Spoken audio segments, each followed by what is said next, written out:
궁예 그러면 여러분에게는 이 짤로 유명한 관심법, 내가 다 너의 마음을 알 수 있나니 관심법으로 알리는데, 이 짤이 사실 여러분들 태어나기도 전에 있었던 건데 이걸 어떻게 아는지 모르겠어요. 자, 어쨌든 이 그림을 보면 알 수 있지만 궁예는 승려입니다. 스님인데 진짜 스님인지 가짜 스님인지 몰라요. 자기가 주장하기로는 원래 신라 진성 여왕의 숨겨놓은 아들이다, 뭐 이렇게 얘기하는데 그것도 뭐 확인된 사실은 아니죠. 어쨌든 이 궁예는 당시 미륵 사상을 끌고 돌아. 이거 참고로 알아두는데, 그 불교에는 부처님이 여러 종류의 부처님이 있어요. 여러 종류의 부처님인데 석가모니 부처님은 현세불이에요. 지금 이 세상의 불. 그런데 미륵불이 있어요. 미륵부처. 미륵부처는 뭐냐면 이 세상이 끝나고 새로운 세상이 열릴 때에 나타나는 게 미륵이에요. 일종의 메시아 사상이죠. 그러면 여러분들 생각할 때 어떤 사람들이 석가모니 불이 아니라 미륵불을 섬길까요? 그렇죠. 현실에 불만이 많은 사람들이에요. 그런데 이 궁예는 드디어 미륵이 세상에 나타났다. 그게 누구냐면 바로 나다. I am 미륵. My name is Messiah. 이러면 그러자 그 농토를 잃고 떠돌아다니는 농민들이 와 하고 몰려들기 시작한 거죠. 그래서 이 농민들을 세력 기반으로 해가지고 원래 자기가 처음에 몸을 의탁하고 있던 부하로 있던 그 호족이었던 양기를 몰아내고 그 땅을 뺏은 뒤에 세력을 크게 넓혀가지고 그 오늘날 그 강원도 일대와 경기도 충청도 북부지방 일대를 다 이제 아우르는 큰 땅을 세우게 됩니다. 그러면서 나라 이름을 짓기를 고구려를 계승하겠다. 그래가지고 이제 이름을 후고구려 이렇게 짓습니다. 물론 자기는 후고구려라고 안 지었죠. 그냥 고구려라고 지었어요. 우리가 부를 때 이제 후고구려라 그러는 거죠. 그러다가 이분이 그 나라 이름 바꾸기에 무슨 취미가 있는지 나라 이름을 여러 번 바꿉니다. 그래가지고 태봉이라고 불렀다가 뭐 마진이라고 불렀다가 여러 번 바꿉니다. 가장 그나마 오래 불렸던 이름이 이제 태봉인데 그냥 후고구려라고 합시다. 그 다음에 또 한 사람, 견훤. 이 견훤은 굉장히 뛰어난 무장이었던 걸로 기록되어 있습니다. 무예도 출중했고 전략과 전술에도 굉장히 능했던 사람이죠. 그래서 그 여러 당시 신라에 반란이 많이 일어났다 그랬잖아요. 그래서 이 반란을 여기저기 진압을 하면서 많은 공을 세웠으나, 자 일단 성이 벌써 뭐예요? 김씨가 아니죠. 그러니까 지 아무리 까불어봤자 육두품 이상은 아닐 거예요. 따라서 아무리 그래봤자 요즘 말로 말하면은 대령이 끝이야. 장군이 못 돼. 별을 못 따라. 그래가지고 불만이 잔뜩 있는데 서남지방, 오늘날의 이제 그 전라남도 지방이에요. 그 지역에 이제 반란이 일어났다 해가지고 토벌을 하라고 이제 견훤에게 군사를 줘서 보냅니다. 자, 여러분 같으면은 아무리 해봐야 더 이상 승진도 안 되는데 수도 경주에서 멀리 떨어진 곳에 반란을 진압하라고 군대를 붙여서 보내면은 가서 열심히 반란을 진압할래요? 아니면 가서 그 반란군하고 그냥 확 붙어버릴래요?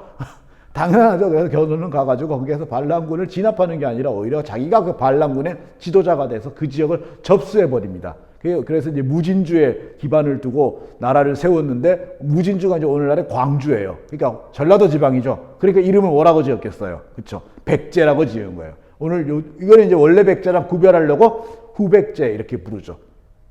그리고 거기서 군사를 더 올려가지고 이제 그 완산주, 오늘날의 전주죠. 그곳까지 진출해가지고 오늘날 그 호남평야랑 나주평야 일대, 우리나라에 그 쌀 나오는 곳은 다 차지한 하고는 거기서 자립해서 스스로 왕이 되어버립니다. 자, 그래서 결국은 어떻게 됐어요?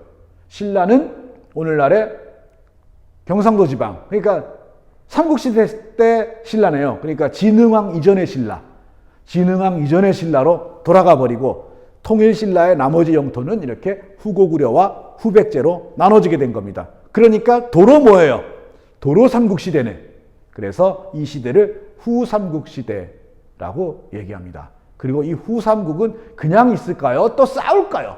당연히 싸우죠. 그래서 전쟁의 시대가 이어지게 됩니다. 이렇게 해서 전쟁의 시대가 막 이어지면 중국 같은 전쟁의 시대가 되면 사람들은 뭔가 위안이 되는 걸 찾고 싶어 하거든요. 위안이 되는 거는 두 개밖에 없어요. 하나는 뭐냐면 세상을 잊게 만드는 거. 다른 하나는 뭐냐면 뭔가 그래도 희망이 있을 거야 라고 설명을 해주는 거. 그래가지고 첫 번째 역할을 한 게 뭐냐면 선종이에요. 여러분 선이라는 거 알죠? 이렇게 선이 이렇게 해가지고 세상은 나 부질없는 것 하고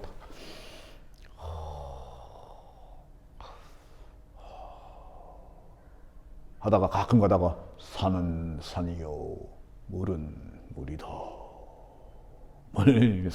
세상을 잊게 만드는 거죠. 그 다음에 이제 또 하나는 지금 세상이 이런 거는 뭐뭐뭐뭐 때문이야 라고 설명을 해주는 거. 점치는 거죠. 그런데 이 당시 좀 더 세련된 점치는 방법이 뭐였냐면은 바로 들어본 적이 있을 거예요. 명당자리 뭐 이러는 거. 집터가 좋으면 미래가 잘 될 거야. 무덤을 여기에다가 만들면은 네 후손이 번창할 거야. 뭐 이러는 거 있죠. 그게 이제 풍수사상이죠. 그래서 당시에는 풍수하고 선종이 많이 유행을 했습니다. 자, 이 후삼국 이제 어떻게 될까요? 누가 최후의 승자가 될까요? 이 스토리가 이 스토리가 기묘하게 흘러갑니다. 우선 이 중에 아까 내가 싸움 잘하는 거 누구라 그랬죠? 예, 견훤이죠. 견훤은 굉장히 싸움을 잘하는 사람이었어요. 그래가지고 신라를 계속해서 괴롭혔죠. 견훤은 신라를 아주 없애려고 작정을 했어요. 그런데 반면에 궁예는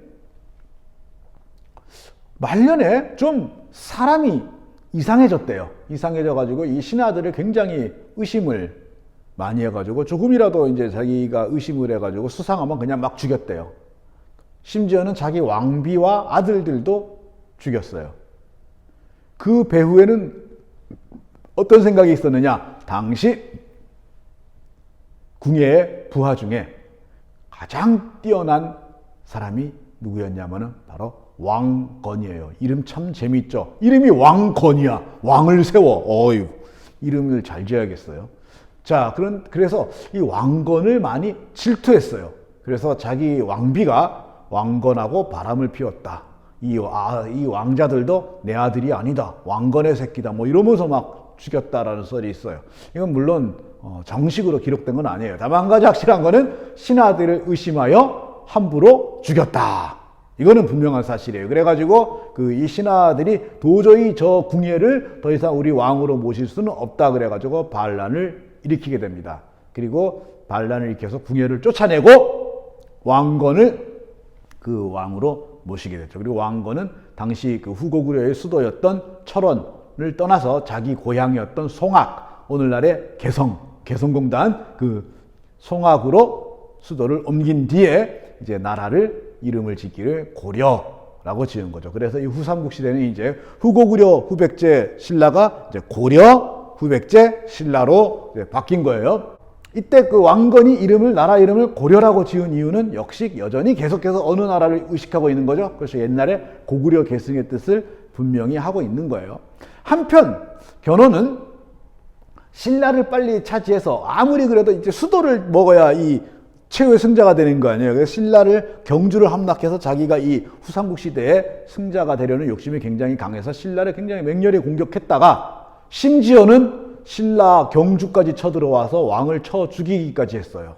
견훤의 군대가 그 경주로 쳐들어와서 당시 신라 왕이었던 경혜왕을 죽이고 경순왕을 끌고 와서 그냥 강제로 자리에 앉혀갖고 왕위에 앉힌 거예요. 허수아비를 앉혀놓은 거죠. 이렇게 되면서 사실상 신라는 망한 거나 마찬가지였어요. 그래서 이 견훤의 후백제 군대가 신라 영토 안에 막 머무르고 있는 거죠. 그러자 이제 신라 왕이 그 고려 왕건에게 구원을 요청하게 되고 요청 안 해도 그러겠죠. 내가 이거 해치워야겠다 해서 고려 왕건이 이제 군대를 몰고 산맥을 넘어 신라 땅 안으로 들어옵니다. 그래서 신라 땅 안에서 오늘날 이제 경상북도 상주 근처예요. 거기에서 이제 왕건의 군대와 견훤의 군대가 치고받고 열심히 싸우는데 여기에서 왕건은 또 견훤의 상대가 안 된 거예요. 그래가지고 정말 부하를 다 잃고 거의 필마단기로 도망가야 될 정도, 그러니까 혼자 간신히 살아 도망가야 될 정도로 처참한 패전을 합니다. 여기에서 어릴 때부터 자기의 의형제를 맺었던 신순겸 같은 그 오른팔과 같은 그 형제와 같은 부하도 죽고요. 심지어 이 신순겸은 어쩌다가 죽었냐면은 그 견훤에게 왕건이 쫓기자 자기가 타겟이 되기 위해서 왕건의 옷을 자기가 입고 갑니다. 그러니까 이제 견훤이 저기 왕건이 저기 간다 쫓아가가지고 왕건을 죽인 줄 알고 신순겸을 죽인 거죠. 그래서 나중에 이 왕건이 여기에 너무 감동을 하고 미안함이 있어가지고 당시 풍수사상에서 제일 중요한 게 뭐 자리였죠? 그 무덤 자리죠. 자기가 무덤 자리를 삼으려고 점 찍어놨던 곳을 이 신순겸에게 내어줍니다. 그리고 나서 지금도 그래서 이 평산 신씨라고 불리는 신씨 집안이 바로 이 신순겸의 후손이죠. 혹시 이거 듣는 사람들 중에 있으면은 아, 우리 조상이 그런 분이었구나 알아두세요. 강제로 그 신라 왕이 된 경순왕은 여러 가지로 주판을 굴려봅니다. 지금 이 상황에서 이제 신라가 다시 힘을 얻어서 저 후백제나 그 고려를 어떻게 할 가능성은 없어요. 이제 현실이 인정해야 돼. 신라는 이제 후삼국에서 제일 약한 나라예요. 그러면 신라가 살아날 길은 하나밖에 없는데 뭐냐면 둘 중에 누구에게 항복하는 길밖에 없어요. 자, 그럼 여러분 같으면 누구에게 항복할래요? 쳐들어와 가지고 전에 있었던 임금을 죽이고 자기를 강제로 끌어안친 견훤? 아니면은 왕건. 그래서 이 경순왕은 느닷없이 왕건에게 항복을 합니다. 딜 조건이 뭐냐면은 신라가 고려에게 항복을 한다. 대신에 고려왕은 신라왕이 경주에서 가지고 있던 지위를 인정해 준다. 그러니까 말하자면 뭐예요? 경주에서 그냥 왕관 쓰고 경주에서 하고 편하게 나 살게 해준다면 신라를 고려에 바치겠습니다 한 거죠. 그렇게 해서 신라가 고려에 합병됩니다.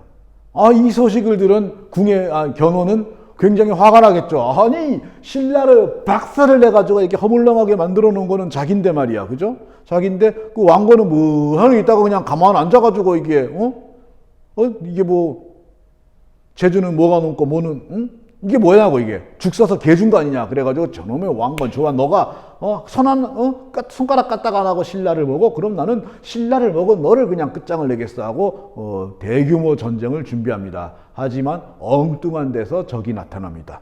누구냐면 아들이에요. 자, 견훤은 나중에 이제 장가를 2번 갔는데 이제 나이 많아져가지고 아주 어린 여자와 결혼을 해가지고 또 어린 아들이 있었어요. 그래가지고 이 견훤의 큰 아들인 신검하고 견훤의 막내 아들인 금강이는 거의 아버지와 아들만큼 나이 차이가 났죠. 근데 이 노인네들이 나이를 먹으면 이게 아들이 마치 손자같이 어린 아들이 하나 있으니 얼마나 귀엽겠어요. 그래 옹룡 그러다가 이 견훤이 그 신검이 아니라 막내 금강에게 왕위를 물려주려고 한 거예요. 자, 여러분이 그러면 큰아들 입장이면 어떻게 할래요? 이런 하겠죠. 그래서 이 큰아들 신검이 왕위를 한참 어린 배다른 동생에게 물려주려고 하자 열받아서 반란을 일으킨 뒤 그 동생을 죽이고 아버지는 차마 죽이지 못하고 금산사라는 절에다가 가두어 버립니다. 어이없게도 그냥 감금된 꼴이 됩니다. 이 견훤이 근데 그 천하장사라 이 감금된 곳에서 어떻게 뭐 벽을 부셨는지 문을 뜯었는지 모르겠죠. 하여간 기어 나와가지고 이제 어디로 갈래요? 어이없게도 갈 데가 하나밖에 없죠. 아들에게 배신당했으니 적에게 가야죠. 그래서 왕건을 찾아갑니다. 이 왕건이 오면 견훤이 오는 거예요. 자, 여러분이 왕건 같으면 어떡할래요? 너 이놈 잘 만났다. 너 이놈 이제 내가 너를 죽여 신순겸의 원수를 갚으리라 할까요? 왕건은 그런 캐릭터가 아니었어요. 그래서 왕건은 견훤이 오자 아이고 먼 길에 얼마나 고생이 많으셨습니까? 연세도 있으신데 참 딱합니다. 소식은 들었습니다. 아이고 아들이 어떻게 그럴 수가 있습니까? 이런 거예요. 그래서 견훤을 따뜻하게 맞아들입니다. 그래서 어느 날 견훤이 부탁을 합니다. 내 아들놈을 해치우겠소. 자, 뭐 달라는 얘기예요? 군사죠. 자, 여러분 같으면 군사 줄래요? 안 줄래요? 그 왕건은 견훤에게 군사를 내줘서 그렇다면은 아무래도 저 신검이 놈은 아버지가 직접 처단하는 게 맞는 것 같습니다 한 거예요. 물론 자기 아들도 같이 따라 보냈죠. 그래서 이 왕건의 아들과 견훤이 군대를 이끌고 후백제를 공격하고요. 후백제를 격파하고 신검을 쳐 죽인 뒤 마침내 후삼국이 통일된 겁니다.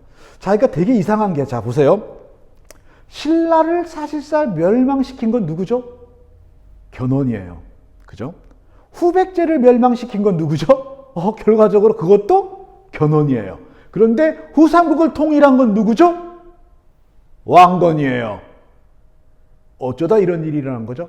견훤은 선생님이 여태까지 한 얘기를 들어보면 견훤은 계속 무엇에 계속 의지한 것 같아요? 그렇죠. 무력에 의지했어요. 내가 제일 세! 내가 가서 싸워! 이겨서 다 이기면 통일이야! 이렇게 생각한 거예요. 그러나 왕건은 가만 보니까 성격이 어떤 것 같아요? 굉장히 온화하고 포용적이라는 걸 알 수 있죠. 바로 여기에 힘이 있었던 거예요. 견훤은 다른 호족들을 다 때려잡아서 통일을 하려고 했고, 왕건은 여러 호족과 지방 세력들, 심지어 신라 왕실까지 전부 이렇게 융합하면서 아우르면서 포용하면서 통일을 하려고 한 거예요. 그래서 여러 지방 세력들이 어차피 내가 천하를 통일할 만큼 힘이 되지 않는다면은 좀 성격이 부드럽고 나를 인정해 줄 수 있는 사람에게 항복하자 하게 된 거죠. 그래서 너도 나도 왕건에게 항복한 거예요. 그래서 견훤은 싸움은 추가라고 했지만 영토는 늘지 않고, 왕건은 싸울 때마다 견훤에게 주로 졌지만 영토는 오히려 점점 늘어나서 후삼국을 통일하게 된 거죠. 바로 이 부드러운 포용력의 힘입니다.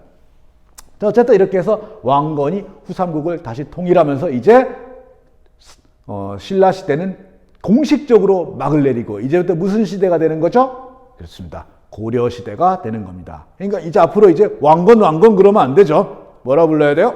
네, 고려 태조. 그래서 흔히 드라마 이름에도 나오죠. 태조 왕건. 이 왕건 빼요. 그냥 태조. 태조입니다. 자, 그래서 다음 시간부터 이제 고려 시대로 들어가도록 하겠습니다. 고맙습니다.